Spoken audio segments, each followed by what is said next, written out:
Election. Now, we said this at the beginning of this series, and if you're just jumping in, you're kind of like, man, what are you guys doing talking about the election? Like, I don't know if churches should talk about the election. And we said this to kind of start. We said, hey, this is, for many of us, one of the most tense and one of the most divisive seasons that we can remember ourselves living in, particularly as an entire nation, right? Like, we all feel it. We all experience it. Even when you try to escape it, you can't get away from it, right? It shows up on your TV. It shows up in your conversations. It shows up in your mailbox, literally in your mailbox. You know what I mean? Like, you can't get away from these conversations. And today, we're going to lean into a piece of this conversation that, quite honestly, I'm going to tell you kind of right out of the gate.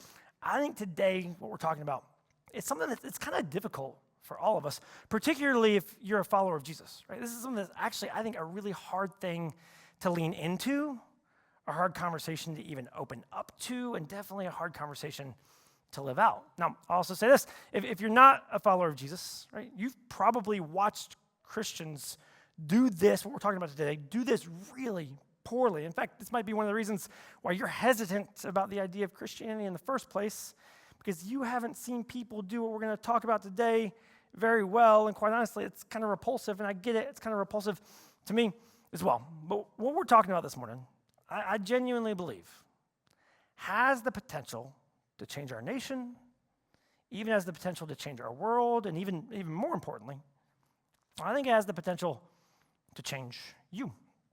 Now, part of the things that I would say kind of complicates the season that we're in, right? It kind of makes things even extra difficult, even more complicated, even more difficult to kind of navigate, is that in a season like this, right, like where everybody's talking about the same thing, but many people are talking about it from kind of two different sides or two different angles, it's very easy for us to start looking at all of the people in our lives, right, all the people in our lives, you put that up there, all the people in our lives through the lens of parties, of preferences, and of policies, right? We start looking at people, and it's very easy to just kind of put labels on them, right? And label them based on what party they're a part of, what preferences they have for candidates, right? Or even like what policies they feel are most important to them. You just kind of label people, and it's natural to even just kind of categorize people.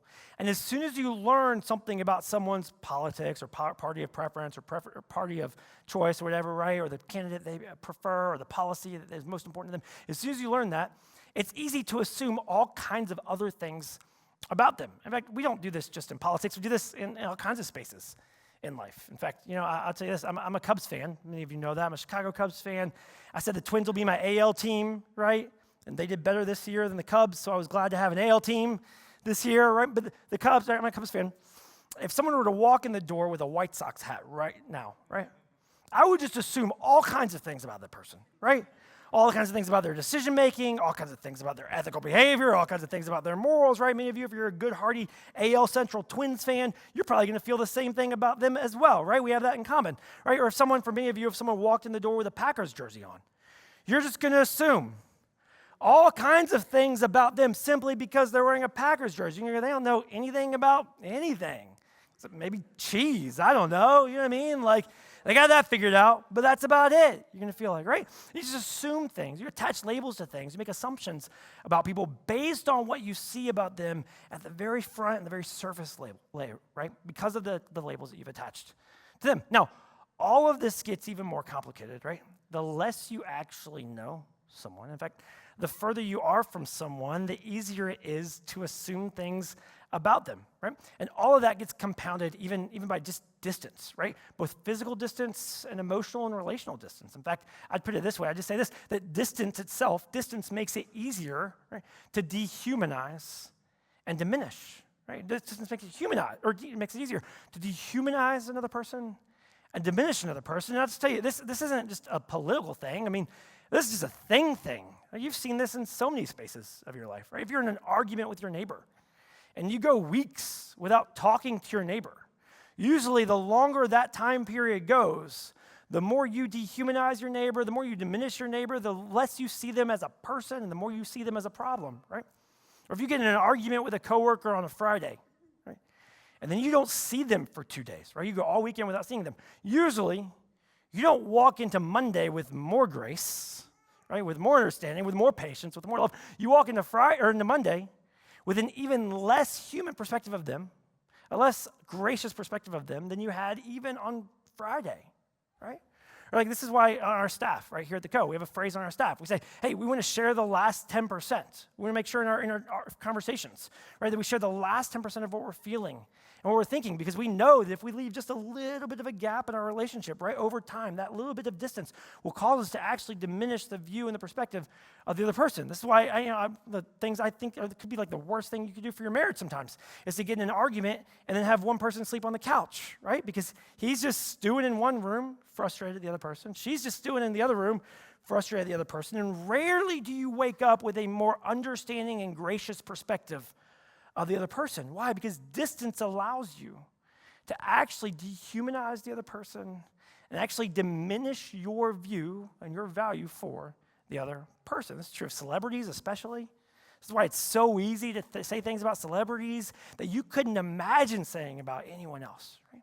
Because you've never met them, you've never seen them. It's easy just to diminish them and reduce them down to one thing that you know about them because you've never spent any time with them. And I'll tell you this, in a season like this, I think it's just as easy, if not easiest, to do this with political leaders in our climate, right? Because of the distance that you have from them. I mean, in fact, some of you will say things about political leaders that you would never say about your worst enemy or even your mother-in-law. You know what I mean? Like, you just wouldn't go there, right? With anyone that you know personally. Because of the distance, you actually allow yourself to dehumanize and diminish them. So here's what I want to do to kind of kick us off this morning. I want to do a little exercise that, quite honestly, for some of you is going to be a little bit anxiety creating, a little bit like it's going to like make your heart rate just kind of go up just a little bit more, but I think it's good for us sometimes every now and then. Here's what I'm going to ask you to do. I want to ask you just wherever you are, just to close your eyes for just a second. Just for a second, like just 20 seconds, not going to take long. Just close your eyes for just a second, right? I want you just for a second to imagine the face of the person who you would consider the other candidate in this election, right? You got a candidate who you probably by now figure out that you're probably going to vote for. And there's the other candidate. I just want you to envision the face of the other candidate for just a moment. And then I want you to imagine, it's going to be hard for you, but I want you to just imagine for just a moment that the other candidate wins this November. And the other candidate continues to win every 4 years. And if this were legal, for the rest of your life. For the rest of your life, you have to sit in a nation led by the person who, for you, you would consider the other candidate. I'll go ahead and open your eyes real quick. You can look up here. Whatever you just felt in that moment, whatever kind of tension that you felt, whatever frustration you felt, whatever like in you just went like, I would never want to experience that, right? It's just a fraction of what the Jewish people living within the days of Jesus actually felt about their rulers and their authorities. Because the Jewish people 2,000 years ago found themselves in Israel living under the rule of an emperor who not only was it not the emperor they voted for, they didn't get a vote at all. And for their entire lives, they found themselves under the rule and under the oppression of someone they would have never in a million years chosen. A leader who would continue to oppress them, a leader who would continue to exploit them for the sake of the expansion of the Roman Empire, a leader who would continue to increase taxation to the point that people throughout the Jewish history would revolt against the leadership of the Roman Empire at times, primarily over the issue of taxation. That was their plight. That was their circumstance. And in the middle of that environment, Jesus actually begins to teach and offer a new way of living within this Roman Empire for the Jewish people. Now, he begins to gain a lot of traction, a lot of attention, so much so that the religious leaders of Jesus' day begin to feel threatened by Jesus. They begin to plot and kind of come up with ideas and ways that they might actually reduce his influence or shut down the things and the ways that he was perpetuating in our world. So much so that they actually, at one point, actually begin to try to send a group of people to trick Jesus into saying things that might get Jesus in trouble and might cost Jesus influence with others. In fact, the author of Mark tells us that at one point, these religious leaders actually sent to Jesus some of the Pharisees and some of the Herodians to trap him in his talk. Now, the Pharisees, here real quick, these are religious leaders among the Jewish people. The Herodians are a group of people who support Herod, who's the king appointed by the Roman emperor. So you've got a group of people who are kind of representing Jewish leadership and Judaism. You have a group of who are kind of representing the leadership of the Roman Empire in this moment. And they together come to Jesus with an attempt to trap him in his talk. They're trying to get him in trouble. And they came and they said to him, this is what they said. They said, "Teacher, we know that you are true and do not care about anyone's opinion. For you are not swayed by appearances, but truly you teach the way of God." Now, in this moment, they're just kind of buttering Jesus up. They're just kind of telling Jesus what they think Jesus might want to hear, in the same way that your kid might come to you and go, "Mom, you're the best, Mom. Dad, you're awesome. You're so cool." And you're like, "I know I'm not cool," but my kid's looking at your kid's like, "You're so cool," right? They're just buttering him up, trying to like kind of win his favor, right? To kind of like sneak something in here. And then after buttering him up, they drop a question. This is one of the most divisive and hot topic questions that they could have possibly posed to Jesus in this day. They just kind of go straight at it. They said, "Jesus, is it lawful to pay taxes to Caesar or not? Should we pay them or should we not?" To which some of you are like, "I'll take that one." You're quickly ready to answer that question for all of us this morning, right? You're ready to kind of chime in on that. Now here's why this question is kind of a challenge for Jesus. Right? Because no matter what he says in this moment, he's going to frustrate and lose influence with a group of people. If Jesus says, "Hey, you should pay your taxes to Caesar," he's going to lose the hearts of the Jewish people represented by these Pharisees, who have resisted taxation for years. If he says, "No, you shouldn't pay taxes to Caesar," he's going to lose influence with the Herodians, who kind of support Roman rule in the region. And they're going to use that to take back to the Roman Empire and the government there to say, hey, Jesus is actually causing an insurrection and a revolt. He's telling people they shouldn't pay their taxes. No matter what he says, he's going to lose influence in this moment, it seems. But Jesus offers a response in this moment that's so cunning, so wise, so just out of the blue, so like I couldn't have even thought about that, right? That even for us at first, quite honestly, when we read it with Western eyes, we don't even quite see the wisdom within it. But he says something that catches everyone off guard. The author tells us that knowing their hypocrisy, Jesus said to them, "Why put me to the test?" He says, "Bring me a denarius and let me look at it." So they brought him one. Now, a denarius, I don't have a denarius. I do have an Aldi quarter that Scott lent me earlier. And if you shop at Aldi, you know just how valuable this quarter is. And it's worth way more than 25 cents at Aldi. You know what I mean? But I've got a quarter, right? And Jesus asked for a denarius. Now, a denarius in this time is the coin that was used to pay their tax to the Roman Empire. Now, I really wish that a quarter would pay our tax as well. That'd be fantastic, but not so the case. All right, but the denarius is what they would use in the Roman Empire to pay the taxes. Right? And Jesus says, "Hey, bring me the coin that you use to pay your taxes with." And then he asks them this question. He says, "Whose likeness and inscription is this on that coin?" Whose face is on that coin? Whose likeness and whose inscription? Whose face and whose words? Whose image and whose words? And they said to him, "Caesar's." And then Jesus says something back to them without even stuttering or hesitating. He says, "Render to Caesar the things that are Caesar's, and render to God the things that are God's." The author tells us that they marveled at him. They said, "Whoa, I can't believe he just said that. Holy cow, that's so wise, so cunning, so smart. What?" Let's tell you, for many of us sitting here with Western eyes, we go, I mean, that makes sense, sure, but like, why are they so jacked up about that? Like, why are they so amazed by that? I mean, I look at that, I go, yeah, sure, give Caesar his stuff, give God his stuff, give me my stuff, give Bill his stuff, give Jody her stuff. You know what I mean? Everybody gets their own stuff. As simple as that. But they're like, no. That's amazing what he just said. And the reason they marveled, though, is because they were listening to Jesus through a lens and through an understanding that we don't read Jesus' words with today. Because everyone in this audience at this time would have been very familiar with the first chapter of the first book within the ancient Jewish library of spiritual texts, the book of Genesis.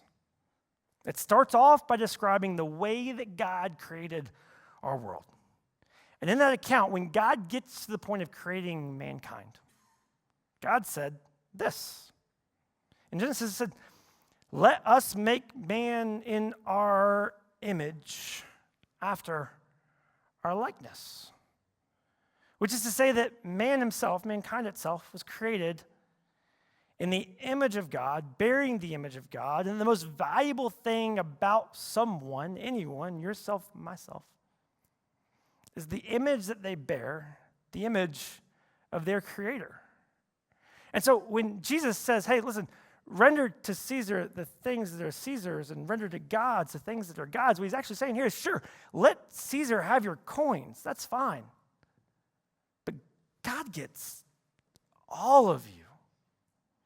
And in getting all of you, God actually gets the most valuable part of you.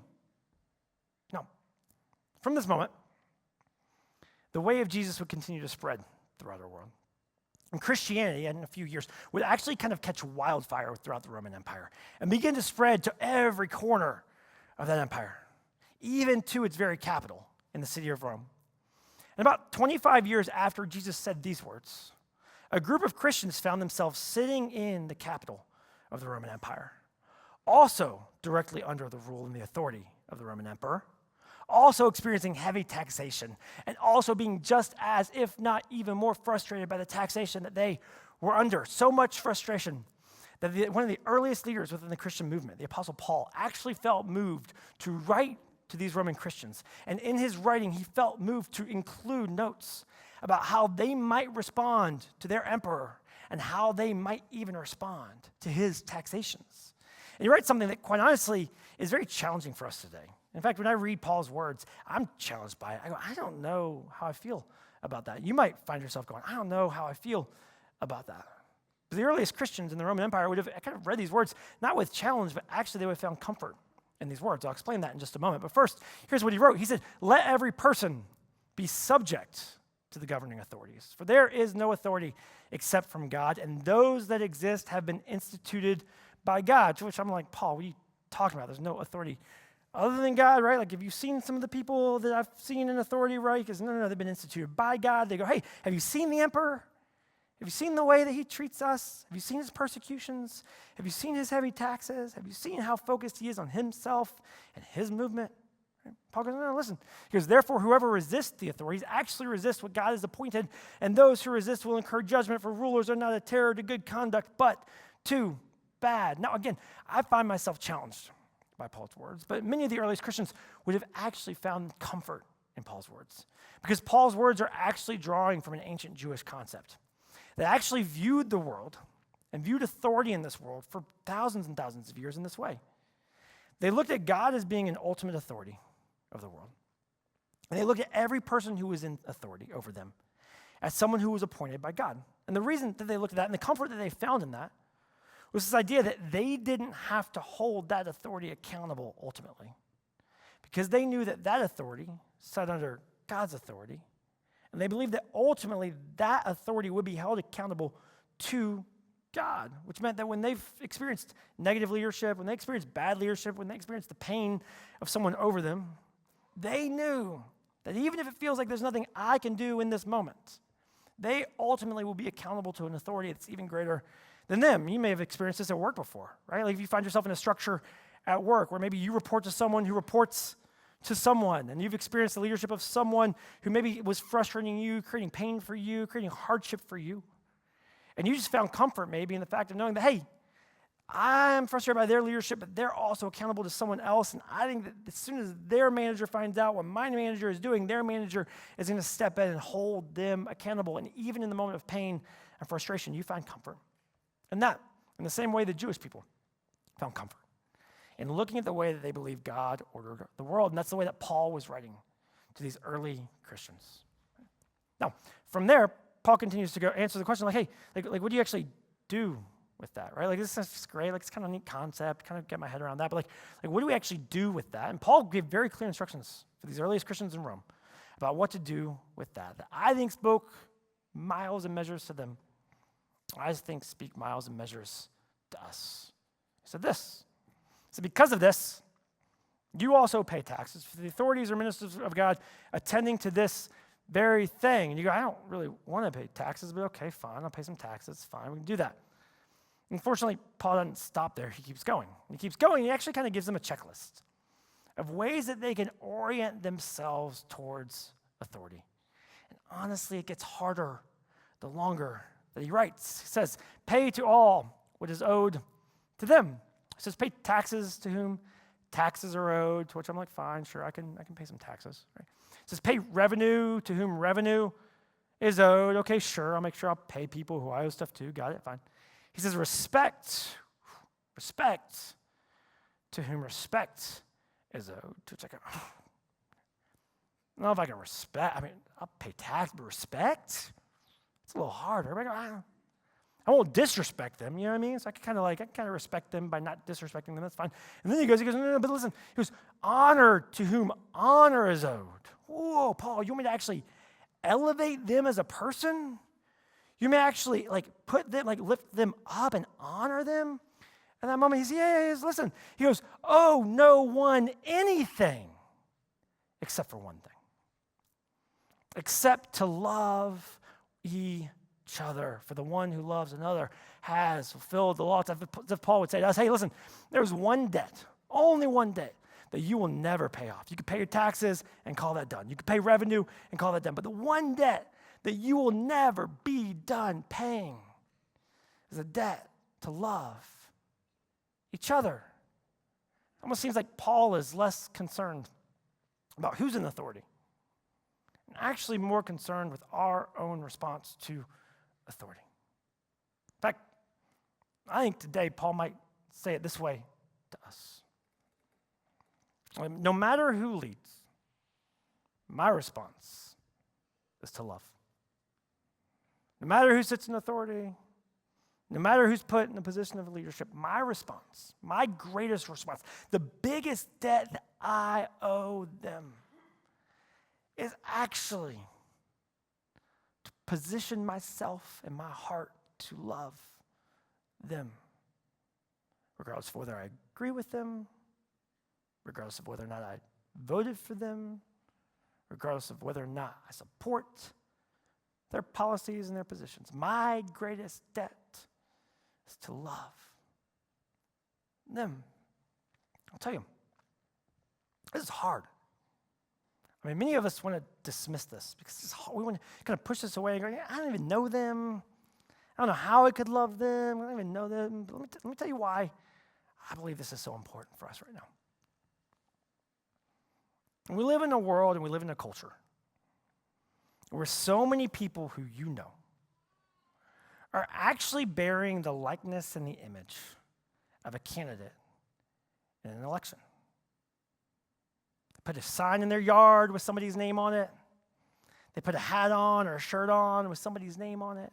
They put a profile picture with somebody's face on it. They make a post aligning themselves with that person. And how you see the person who they're aligning themselves to, and how you see the person whose image they take and whose likeness they take upon themselves, actually affects how you view that person in your life. How you view the person whose yard sign your neighbor puts in their yard actually affects how you view your neighbor. How you view the candidate who the other family at the ball field shirt they're wearing, right? Actually affects how you view the other family at the ball field. And the way of Jesus actually calls us to look at them with a different lens. The way of Jesus actually calls us to look deeper than what's on the surface, to look for more than what simply presents itself. And I think the way of Jesus actually calls us to look at the people in our life who maybe bear the name or the image of the candidate who you can't stand. Right? I think we're called to look at them like this. Let's put it this way. Regardless of your political view, I will see the image of God in you. Regardless of whether or not we agree on policy, regardless of whether or not we're voting the same, regardless of whether or not we're wearing the same color on election day, right? Regardless of your political view, I will be intentional about looking deeper than your yard sign, deeper than your t-shirt, deeper than your hat, deeper than your pen. I will be intentional about seeing the image of God in you and acknowledging that the most valuable part of you is not who you vote for or even what values you vote from. The most valuable part of you is that you actually bear the image of your Creator, that you actually bear the image of my Creator. For some of us, this isn't really a candidate that's hard for you. For some of us, you kind of find yourself in the silent middle. You're not really concerned about each candidate, whatever. You're not worried about that. But I'd be willing to bet there's someone in your life that when their name comes up, when you see a picture of them, when you think about them or somebody mentions them, you find yourself immediately working to dehumanize and diminish your view of them. I think the challenge for us in that moment is to look past the things that frustrate us, to look past the things that cause us to tear them down, to look past the things that cause us to view them not as a person but as a problem, and actually begin to see the image of God in them. Can I tell you something? You know the hardest part about all this? The thing I actually think makes this the most difficult for most of us, including myself. For most of us,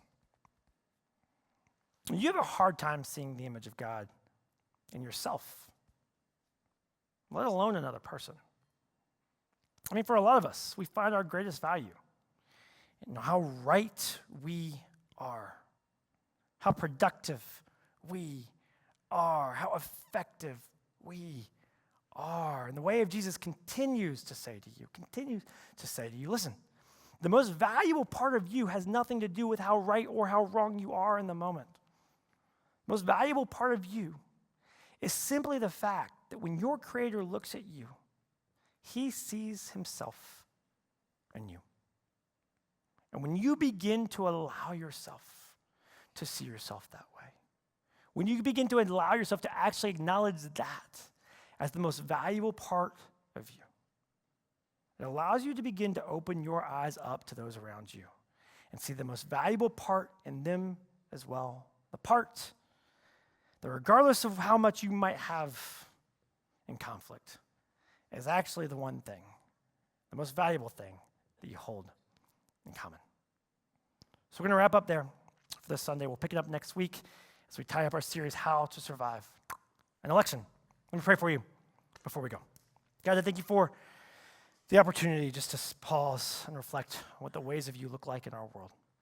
God, so many of us find ourselves in conflict with people who don't think like us, don't believe like us, don't vote like us, don't share our view, it seems like, on anything. God, would you help us to be the kind of people who see deeper than all of that?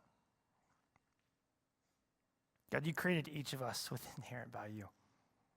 God, I thank you for that. God, I need that reminder in my worst of days, in the moments where I can't pretend that I'm right and have it all figured out anymore and have to acknowledge my own inadequacies. God, I need the reminder that the most valuable part of me is simply the fact that you made me. God, for those of us in the room who find ourselves frustrated with ourselves right now, who find ourselves feeling like we just can't get it right, find ourselves feeling like our life is just chaos and a mess, and feeling like maybe we had something to do with it. God, would you help us to recognize the most valuable pieces of ourselves? Would you help that person see the image of you in them? And to recognize and remember that when you look at them, the first thing you see is not the mess. The first thing you see is a piece of you. God, would you help us to have those eyes, your eyes, in every space of our community? God, when we look across the street at our neighbor, when we look across the ball field at that family, when we look down the hall at our coworker, God, would you help us to see you in them? And God, would you help us to be the kind of people who love you and love the things you make? It's in Christ's name we pray. Amen. Amen. Thanks, Ryan. Well, one awesome opportunity to see those across from you is across a bonfire pit.